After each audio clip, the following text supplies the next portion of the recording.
Okay, I think we're good. All right, well, it's only the three of you, but welcome. I prefer to start on time and we can record this video, and whoever wants to watch the beginning can do it later. Today, I decided to finish like the general information sessions because we had the CFR, then we had the exams, and now we are going to have the one about teacher training, and then one more, like the last one, since that was the idea to, I don't know, respond to requests you guys made. So the last one will be like specifically for teachers for planning.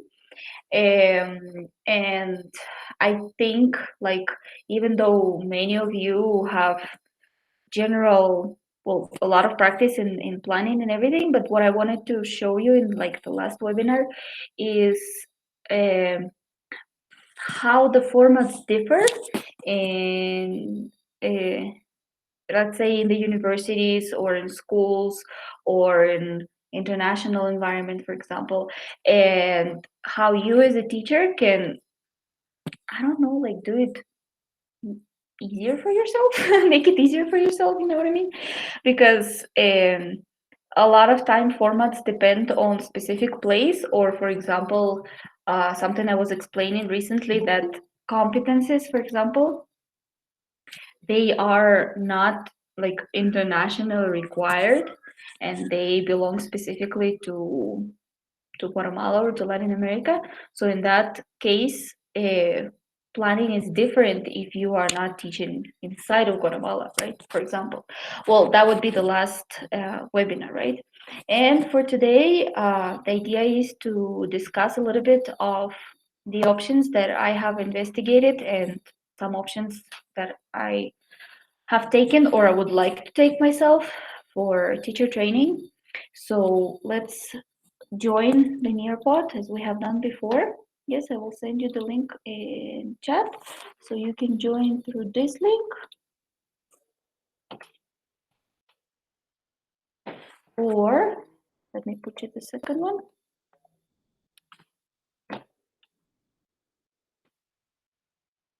And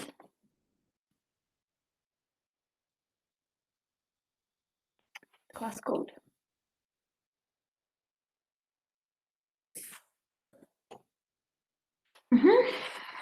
Okay, and let me share the screen.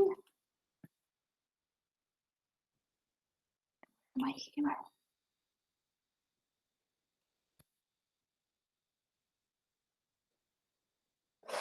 All right, so I was also waiting for one of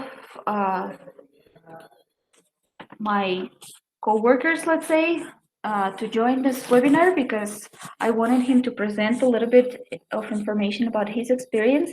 He said he was in a different meeting since 2 p.m., so hopefully he can join shortly.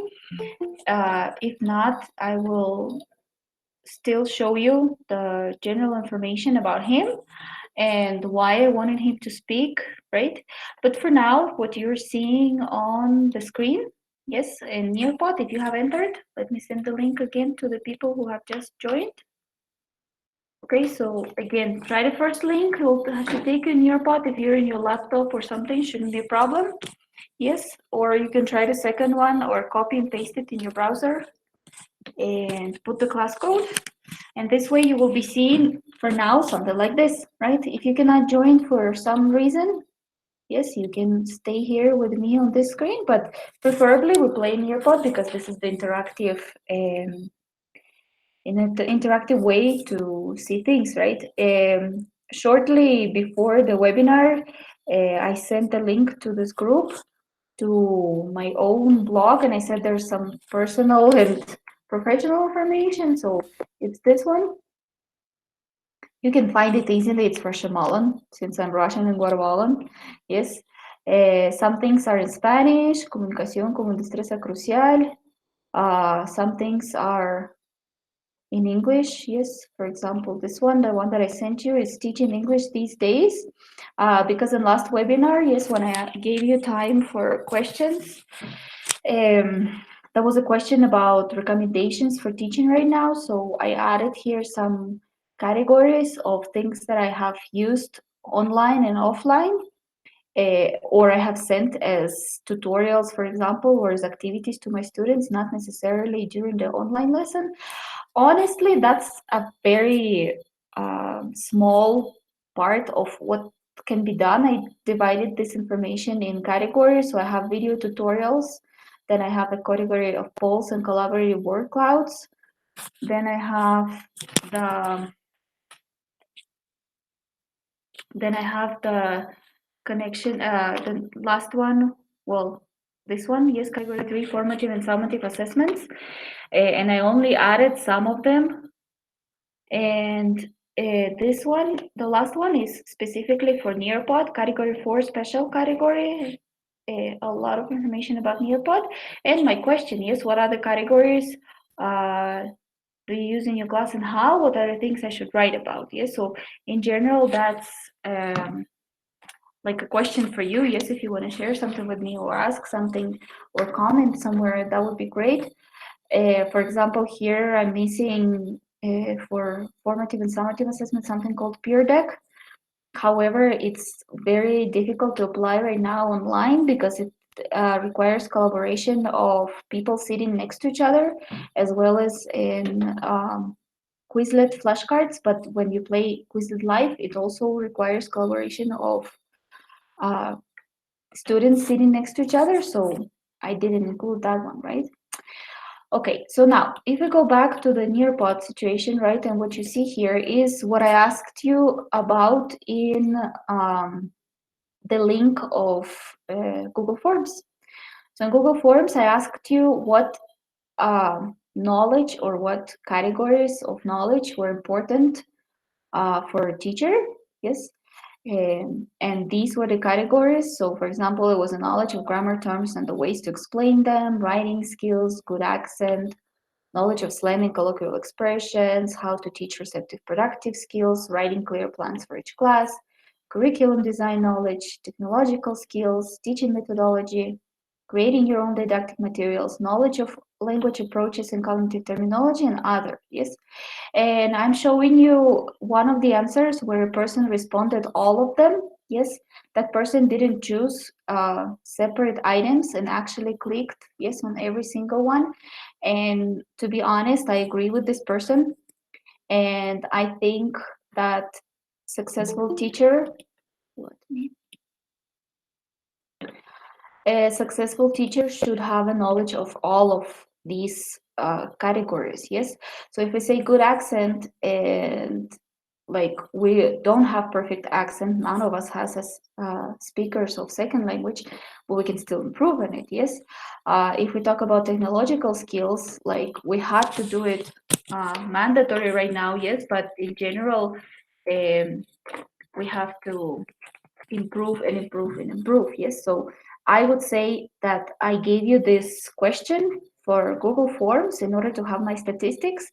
But personally, I believe that all of these categories are important. Yes. Now the question is, how do we develop all of these categories? Yes.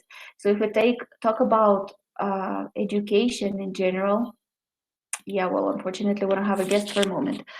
But I will tell you the story. So maybe Daniel will be able to join a little bit later. His name is Daniel Cifuentes. He appeared actually in my academy one day. He applied to a work application, a work opening position on Facebook. And when I read his education description, I was like, well, I'm not sure I can offer you something. I mean, that's when you actually tell people you're overqualified. You know what I mean? Because it's very interesting that he's Guatemalan, he's from Guatemala City, but he has PhD in medicine. So he's a doctor, pathologist.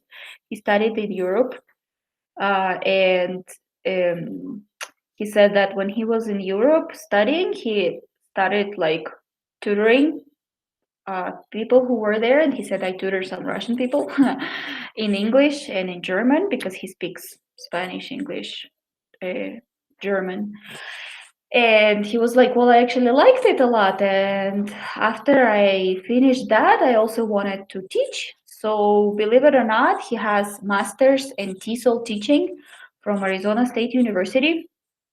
That's what I was telling you, right? When I saw his qualification, I was like, well, honestly, probably this is not an appropriate, salary level for you, because what I consider important for teachers, yes, is that when they have their qualification and all of the paperwork in order and they have several degrees, those people, of course, should make more money. Yes, but he said, oh, yeah, don't worry. I actually work online and I teach in China.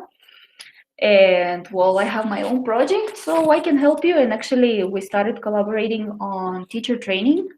So he was helping me with um, like observing the teachers of the academy and giving me feedback. And I was very grateful because at that point I learned from him about coaching, like coaching teachers. Unfortunately, like right now, the academy is not functioning and well, we are not collaborating together. But I also asked him to try and join this webinar and explain a little bit about his experience. So hopefully we can talk to him later. Well, if not, hopefully maybe next time in some of the webinars, because this is the person who shares a lot of ideas also with me, saying that the general idea is to make, or for me, make teachers' job more respected and better paid. And like if we as teachers have this professional level, yes, then we can also make decisions, because many times, like I was mentioning in the previous webinar, other people make decisions for us, the coordinators, the owners of the schools, or university deans or somebody.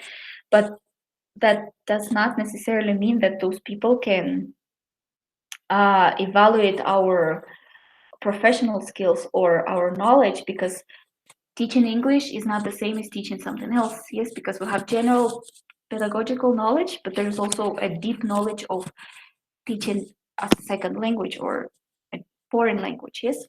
So hopefully we can hear from Daniel later. But for now, this is what I wanted to show you. This is my personal um, plan or my personal recommendation on how to move on in your career if you are studying right now, or if you are planning to study, or if you have already graduated from certain level. Yes, I would recommend all of you to get first a proficiency level certification. Yes, because this is something that well, nobody can take away from you for 2 years. And this is something formal that comes from, like I mentioned in last webinar, from years of research. Uh, like providers of tests such as Pearson with Versant, or ETS with TOEFL, or College Board with ELASH, they have spent years investigating. Yes, and if you read the whole paperwork behind each exam, you will understand that this is reasonable and relevant. Yes, so you take this diploma when you go to apply for a job, you can always present it, and even maybe escape some tests that schools offer you. Yes, because those tests, yeah, we can pass them excellent, and you can confirm that you have very high level. However, this is international. Yes, so you can attach it to your resume, and you can have it online, for example, on pages like LinkedIn or something. And that's a very good first step. Yes. Of course, here I'm not taking away all of the things that you learn when you study in PEM in English. Yes, I will just not go through this because I don't want to like discuss the difference between universities, places, teachers, courses. Honestly, this is not my idea. What I'm saying is that even if you have PEM already, I would still recommend you to go through these steps. Yes. Why? Because there are always new things to learn. Yes, and the international research is moving forward. So every time you take the new course or a webinar or something, you can continue learning, right? So this is what we will be like mostly focusing, is get an international diploma that has no expiration date, and I will show you different options.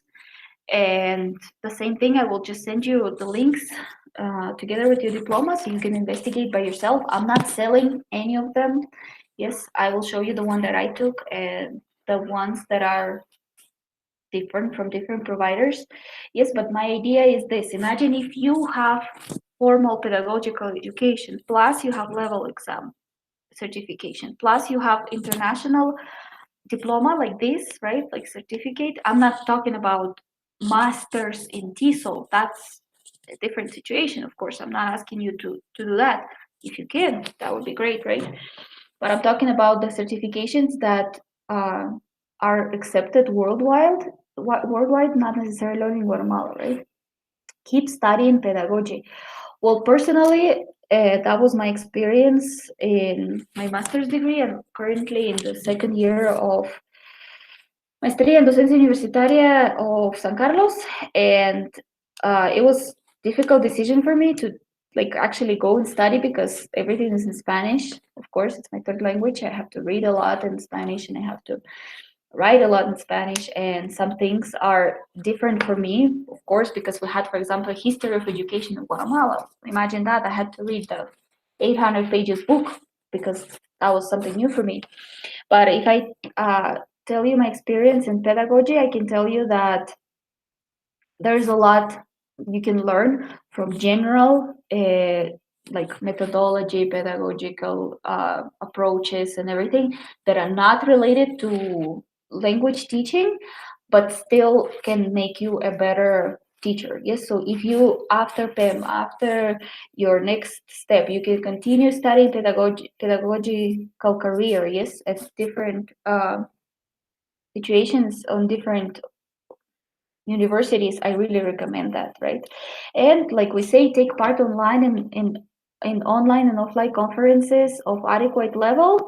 Well, I'm pretty sure you have done that many times. Yes, there are things that happen like nationwide, like teacher training sessions, like EGA training, yes, um, like webinars like this, or from uh, publishing companies. Yes, like Richmond has a lot of webinars, Cambridge has access to many things, Oxford offers them all the time. So just make sure that the level is appropriate. Yes, because sometimes we go to training and we realize that this is something we already know, so it's like nothing new. Okay, fine, just for the diploma. I think we always have to like step up and those trainings, right? Like learn something new. So if we focus on this step, yes, get an international diploma that has no expiration date. I have a question for you, and that's an easy question. If you are not still in Nearpod, just please join. If you're already here, you can answer. And the question is, do we teach ESL or EFL in Guatemala? What do you say? Or again, this is the poll, yes? So there's no correct answer right now. I just want to see your opinion. ESL or EFL? I will show you the answers shortly. Remember that.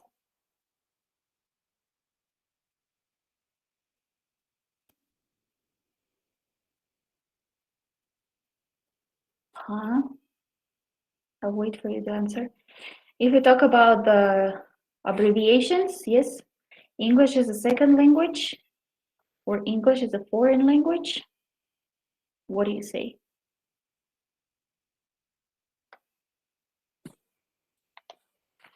Well, actually, we have a tie. So far, it's 44% for both ESL and EFL.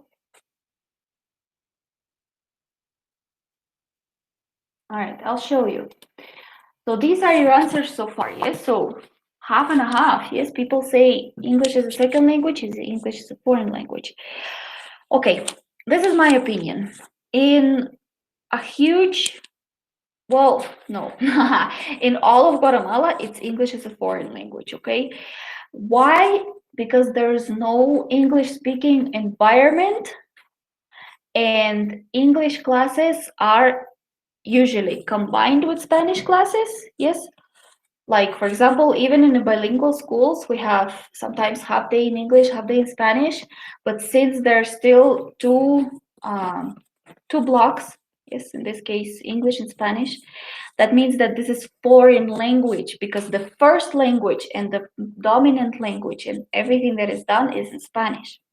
English as a second language is considered like that category is when people from a different country arrive to an English speaking country. Yes, so let's say we all move to Guatemala, from Guatemala to the United States tomorrow, and we all get into the English class, and we will be studying English as a second language because this is our second language for life. Yes, like this is something like we're going to migrate to Guatemala from Guatemala to the United States, and we will be using this language not only for academic purposes, yes, but for everyday life, because there's an English speaking environment around us.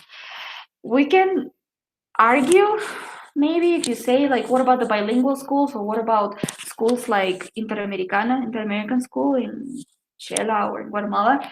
Are they ESL or EFL? Well, they do have something very close to ESL, yes, because all of the subjects are in English. But since the students leave the school and go talk in Spanish, yes, in their normal environment, that is considered is EFL. And in uh, most of the schools, yes, even if you take like the most uh, famous bilingual schools, and those students, those graduates, they decide to go to the United States, and they say, well, I studied in English, all of the courses in English since I was in kinder, except for Inter-American School, because that school has a different situation, like legally, yes. But since you did not study curriculum of the United States or of England or something on the territory of that country, you will still have to pass TOEFL test. Okay, so I would say we teach in EFL. Doesn't matter if it's ESL or EFL. Yes, the categories that I will show you, they will have a lot of things in common. Okay, so let's look. Okay, this is the first thing. This is the link. I'm pretty sure you can enter in this link or look at this link. This is the information from IGA. So in IGA, they have this blog of professional development, and they has partnered with World Learning Link to offer the SIT TESOL certificate course. Now, it's a 130-hour course with aims in providing participants with needed skills and knowledge in teaching English to speakers of other languages. So TESOL has nothing to do with ESL or EFL. Yes, it doesn't really matter. It says teaching English to the speakers of other languages. That's what we do. Yes, so our students, they don't speak English as their first language. This is an internationally recognized teaching certification issued by Graduate Institute of School for International Training, and the certificate is accredited. So the option number one, yes, that I can show you is IGA, that offers TESOL certificate course. Now, I started with TESOL because this is one of the most famous, and when I asked you in Google Forms to answer some questions, you mentioned a lot of times TESOL, right? It's a program that has specific requirements, so no matter where you take it, yes, if you take it online, offline, in IGA, and anywhere else, you will pass through the same process, yes. You will have to have certain number of hours of theory, and then you will have to observe teachers, and then you will have to be observed as teachers. Yes, so that is mandatory part of TESOL training, when it's you have to comment on others, and you have to do it yourself, yes, and get some feedback. TESOL is one of the things that are required for international teaching. Unfortunately, this is not the only requirement, and many times if you open the ESL or EFL job positions in different countries, you can find really good money. For example, as you know, in China, in Korea, in Thailand, they hire a lot of teachers. However, in many of those schools where you can teach online, they require you to be a native speaker. So it's native speaker plus TESOL. You know what I mean? So it's like I was telling the other day, right? The combination of knowing the language and knowing how to teach language.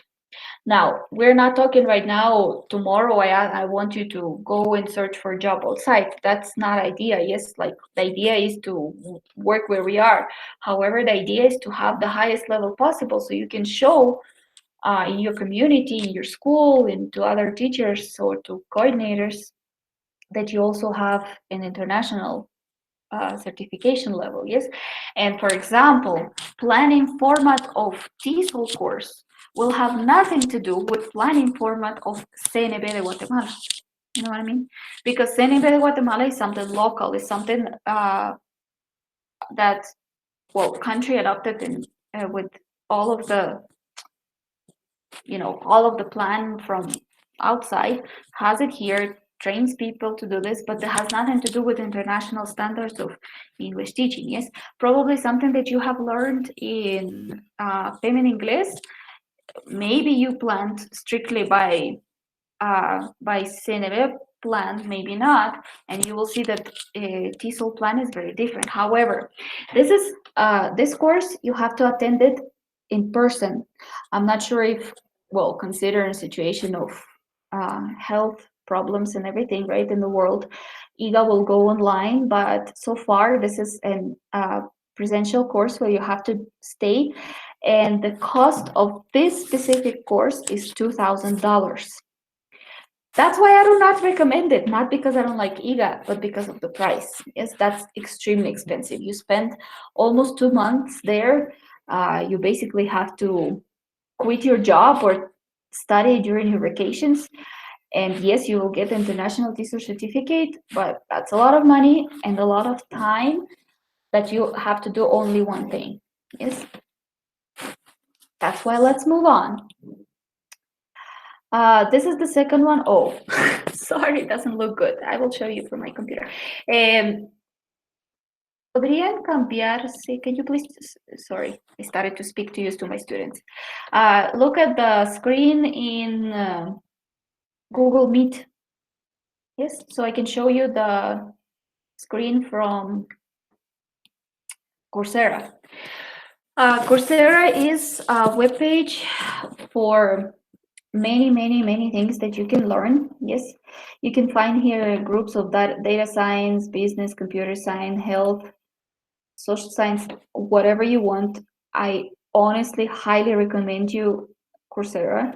It's extremely professional, very easy to use. It has even a master's degrees. Yes, you can study master's degree online. Of course, prices vary depending on the type of program and everything. But what I'm interested in right now, yes, is the one of Arizona State University TESOL. This is the one that I took. Okay, so here inside of this certification, you can see, yes, different courses. So here's the explanation of how it works. And I wanted to show you courses. It's a demanding program. It took me more than a year to work on it. And it has 1, 2, 3 courses with capstone, half of it, and the second half. Oh, it's not here right now. Yes, but there's a second half. So on those blocks, there are 2 blocks here, yes? 8 courses in total. So then again, you have 1, 2, 3, 4, 3, and fourth is the capstone project. Well, you have to, for example, here, in the final capstone project, you will apply the skills you learned by observing teachers at work, a total of 6 hours of observations. You will build the concept learned from previous courses to analyze the lessons. You will also submit teaching philosophy, a 5-day lesson plan, and a teaching tip. You will deliver a portion of your lesson submitting a video for peer review. You have completed teacher now part and part 2. You will submit your work for expert review to receive your ASU 150-hour TESOL certificate. Yeah, so this one is more demanding. It's 150 versus IGA. Yes, because in IGA we have here 120. Yes, and this one is 150. However, what I wanted to show you here, if I can enter here, is that you can get, well, unfortunately, since my my course is complete, I don't think I can show you, but it has financial aid options. Yes, all of Coursera has financial aid options. So once you enter the course, the specific course, you read the requirements and you try to enroll, you will see an option that says financial aid. Now, financial aid is not simple. I can tell you, look, yeah, I cannot do it because it says that I'm enrolled in the course. You can see here in the top. But what I can tell you is that I have taken so far 16 courses in Coursera, and I have not a single course. Okay, so this total TESOL certificate costs $400 versus $2,000 of IGA.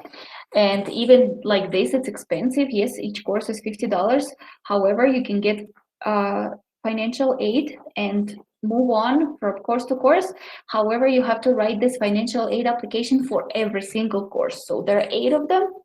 So you go to the page of financial aid, you write the essays, you prove your identity and everything, and you wait for 2 weeks. And once you get your financial aid, here says financial aid available. Oh, here, yes. So once you get to that financial aid, well, you can continue with the course. It's 6 weeks. Then you finish 6-week course. Again, you apply for the next one, wait 2 weeks, and continue. Yes, so that's the process. So I highly recommend you to take a look at this one. However, this is also not the last one. Yes. Let's move on. If you can join me in Nearpod again. So this was the Eagle one. This one's the Coursera one. It's pretty easy to log in and confirm your identity and everything. Now, this is an option for TEFL. Yes. TEFL certification, which is similar. It's called Bridge TEFL. I have also met people who studied here. It's a little bit different if you enter this page. Yes, it's Bridge TEFL certification. That's fine. You will have to go through different options, yes, because it has different numbers of courses. For example, you have 40 hours basic TEFL TESOL, then you have 60 hours educator, then you have 100 hours, 120 hours, and 150 hours. Yes, each of them has different blocks and different descriptions. So they say, for example, in 150-hour certificate, that is equivalent to the one I showed you from Coursera, yes, that this course will take you only 3 months to finish. Okay, I'm not sure why. Okay, I haven't checked all of the requirements. However, I recommend you to go to that page. It's Bridge TEFL certification, and you can look through different courses.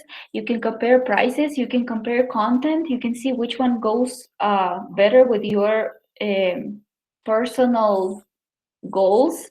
The one of 150 hours that is comparable to the one of Coursera right now is on a discount for $995.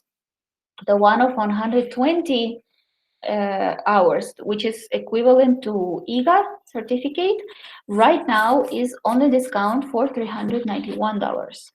Yes, that one apparently for 120 hours, it says that you can take it in, let's see. Well, yeah, it exceeds 100 hours and it has some optional blocks. Yes, there's introduction to teaching young learners and teaching business English. So this is something different for Bridge, for example, that they have special block of information for teaching young learners, yes, or teaching business English, which makes your career more expandable, yes, because sometimes well, at least you know in Mesoamericana there are 2 careers, yes, which is PEM in English and Profesorado en Ciencia Media, and PIEP, which is teaching for younger learners. Well, with these certificates, you can expand your knowledge, yes, to be able to teach different categories from kids to adults in business English, okay? So I also recommend you check it. Maybe there are some new options, and that page in general has a lot of things, extra resources, job postings, yes, even teaching online courses, like special teaching courses or training courses for teaching online, yes. So whatever you think of about your career right now, whatever your plan is for your career, it's a good option to consider, right? Next, if you are with me on Nearpod, wow, this is a really cool one. It says International Open Academy. Honestly, this is something that I have also learned from my coworker Daniel that I talked to you about at the beginning. He showed me this page, and you can check it out. And Open International Open Academy again is very similar to Coursera because it has a lot of options. Yes, and that course, you will not believe it, but right now that uh, course of TESOL, yes, it costs $119 in International Open Academy. Yes, let me do you in here as well. Yes, so it's amazing. I'm pretty sure it's something that you cannot find in another place. Yes, and there's also one called Groupon. I should send it to you. It's a webpage where you can find a discount, extra discount for international courses. And I'm not, well, I didn't include it in presentation as a link, but I will include it for you later. It has discounts that will allow you to find a course, for example, online TESOL course for $19, global language training for $34, TEFL Fulbright Full Circle certificate for $34, yes, and so on. And so teaching online for $4. So guys, I highly recommend you to check it out. This is a good time because a lot of places right now offer extra discounts. Yes, and I understand that we as teachers are very loaded with a lot of information currently and a lot of responsibilities in our workplaces. However, think about these opportunities. If you can find a course certificate, um, you don't have to write an essay to get financial help. Yes, you don't have to spend 1 year as I spent, or you don't have to go and do presencial. Why don't you check it out and find something that you can do for $34? Yes, for 3 months, but you will be studying online in your own time. Yes, in your own uh, in your own, how do we say that, environment, in your own uh, pace. Yes, and that will be a huge help, I think. So I really, really seriously recommend it because this is not something you just learn simply from one person or from specific teacher or from specific universities. It's something you learn from an international community, yes, an international community of language teachers. Now, if you continue with me in your pod,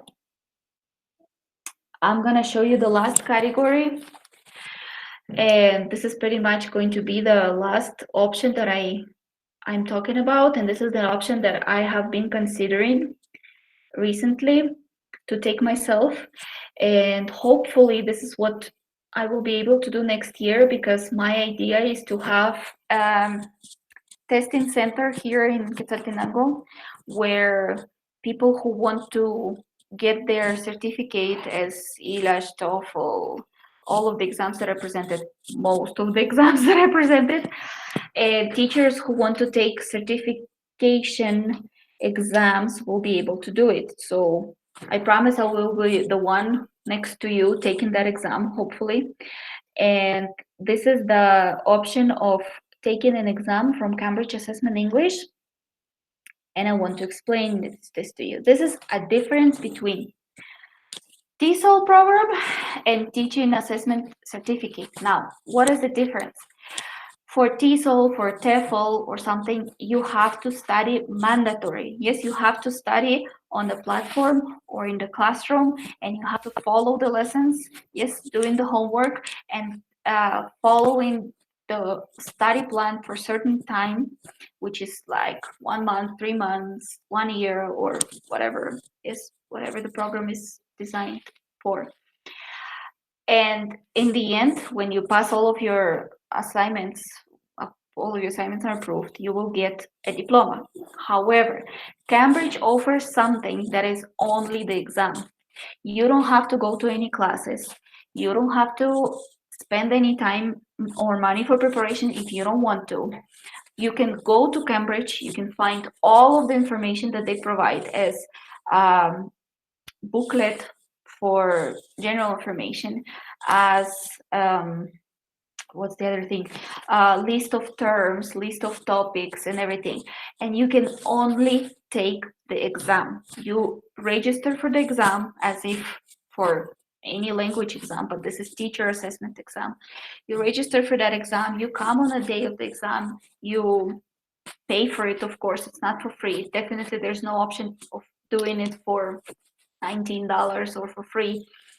For example, TKT, which is Teacher Knowledge Test from Cambridge, the price is $235.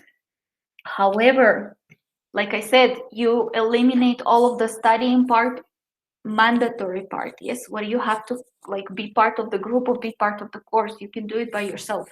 And honestly, if you look at TKT, for example, I will show you there are 3 options for Cambridge Assessment English. There's Delta, TKT, and CELTA. So Delta is for the people who don't have teaching experience. TKT is for people who have average teaching experience, and CELTA is a very advanced level. Yes. So if you take one of these diplomas, it's for life again. Yes, it's not something that will expire in 2 years. What you can do is you can take the next step whenever you're ready, and you will have it next to your other diplomas, but it will be international, an international certification. Yes.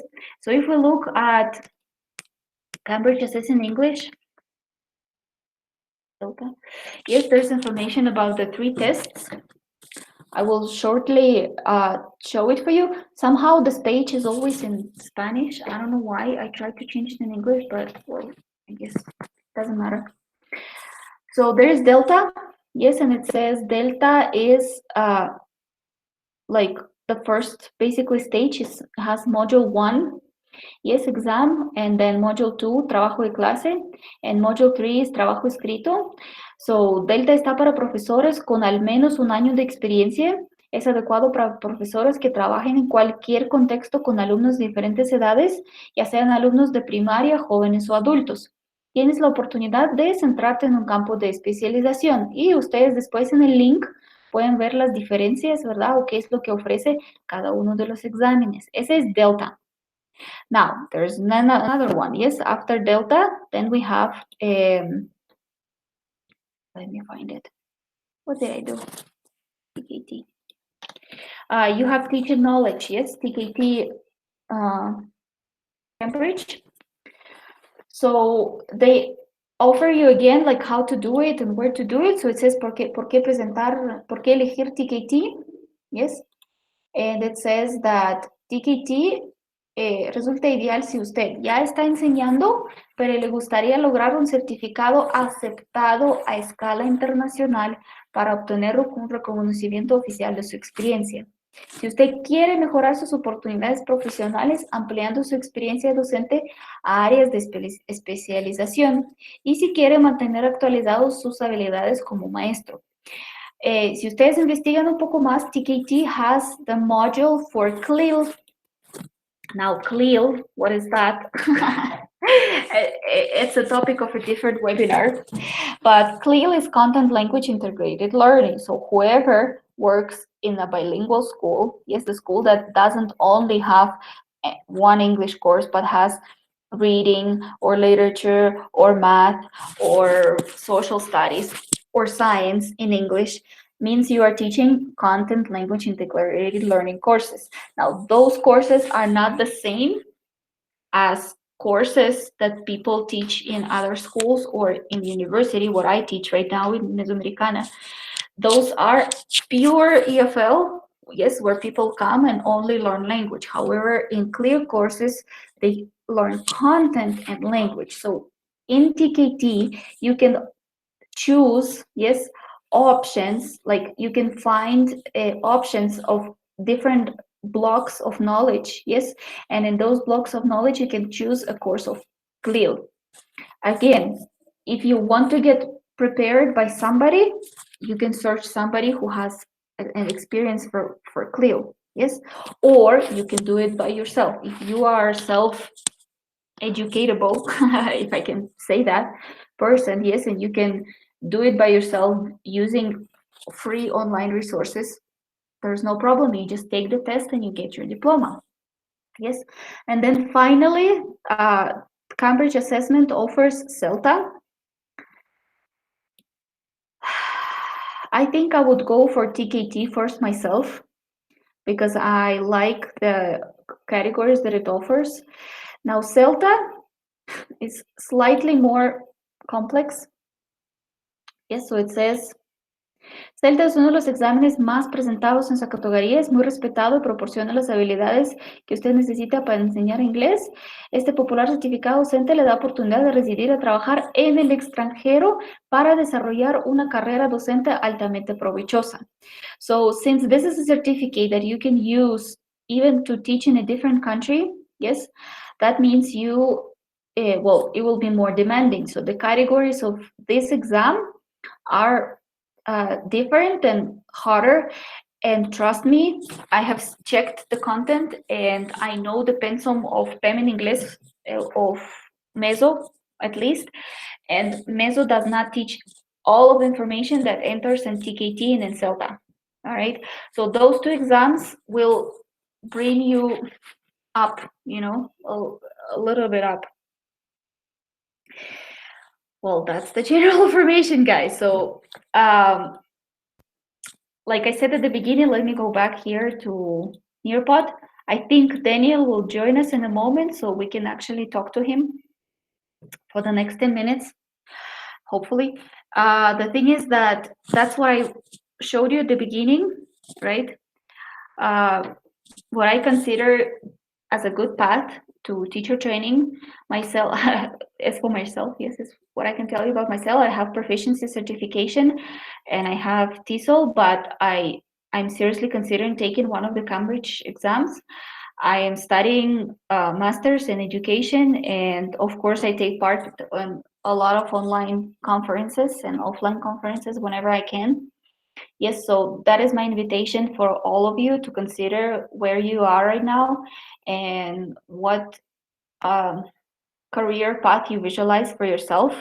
I'm not saying that I'm offering you to teach in China because there's a lot to teach in Guatemala, a lot to teach. Yes, there's something that we can do all together, and probably it sounds weird from somebody who's Russian, but actually I have two nationalities right now, and I'm not indifferent to this country. Yes, this is a place where I developed as a teacher and where I want to share with teachers. Yes, last year I had a chance to be on teacher training sessions, yes, organized by American Embassy in Richmond, and that was like extremely cool experience because I could see like a lot of teachers there, and that's the idea, is to create a community or to create opportunities for everybody.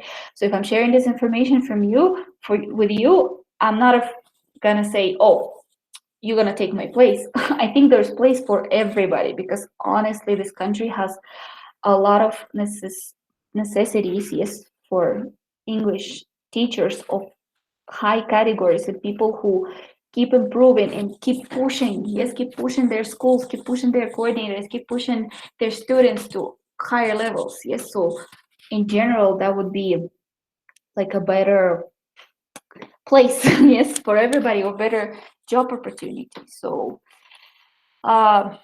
I don't know what's happening with my friend. Yes, so I'm waiting if he's still here. Well, meanwhile, since we have some minutes, would anybody like to ask me a question? Let's do it with the microphone because I miss real communication with you guys. So I don't know if you want to type something or ask me a question like that so we can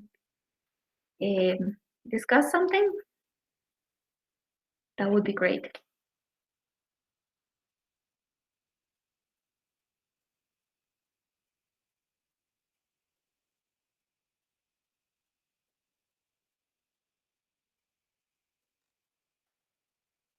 No? Well, in this case, if you're still thinking or you don't know what to ask, that's fine. Let's just finish the webinar, at this point. Again, I will send you the diploma and the links for all of those certificates. And like I said, I invite you to search for this information, to click on everything, to consider that maybe this year you can do something for your career. Yes, just like that. And if you have any further questions, please contact me through email. You have my phone number. And finally, for the next webinar, as I mentioned, we will talk about planning, and like I said, different formats or different strategies for planning. You're probably tired, some of you, of planning, yes, but again, we can share that experience and try to find the ways to make it easier and more comprehensible for everybody, and especially in order to reach better results with our students in this case, right? So thank you. I was happy to share that information with you, and I hope you can find something for yourself. Okay, and I'm looking forward to seeing you again. And if you need any further, like I said, any further information, please don't hesitate. Text me or something. And thank you for your time.